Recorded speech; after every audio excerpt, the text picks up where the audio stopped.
బోధన్ మాజీ ఎమ్మెల్యే షకీల్కు మరో షాక్ తగిలింది. అప్పు చెల్లించాలని షకీల్కు బ్యాంకు నోటీసులు ఇచ్చింది. తీసుకున్న రుణం సకాలంలో చెల్లించలేదని ఎస్బీఐ నోటీసులు జారీ చేసింది.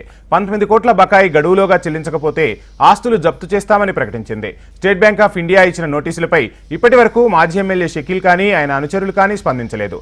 అయితే షకీల్ కుమారుడు రాహిల్ కారు మధ్యమత్తులో డివైడర్ను ఢీకొట్టింది. 2 సంవత్సరాల క్రితం Jubilee Hills road number 45లో Shakeel car ఢీకొనడంతో ఒకరు మృతి చెందారు. ఇప్పటికే ఈ 2 కేసులతో షకీల్ సతమతమవుతున్నారు.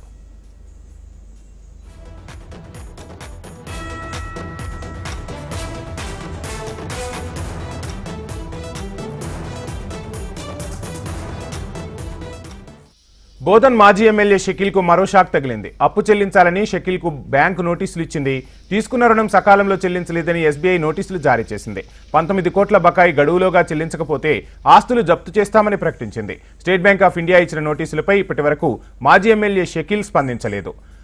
షకీల్ కుమారుడు రాహిల్ కారు మధ్యమత్తులో డివైడర్ను ఢీకొట్టింది. 2 సంవత్సరాల క్రితం జూబ్లీహిల్స్ రోడ్ నెంబర్ 45లో కారు ఢీకొనడంతో ఒక చిన్నారి మృతి చెందింది. ఇప్పటికే ఈ 2 కేసులతో షకీల్ సతమతమవుతున్నారు.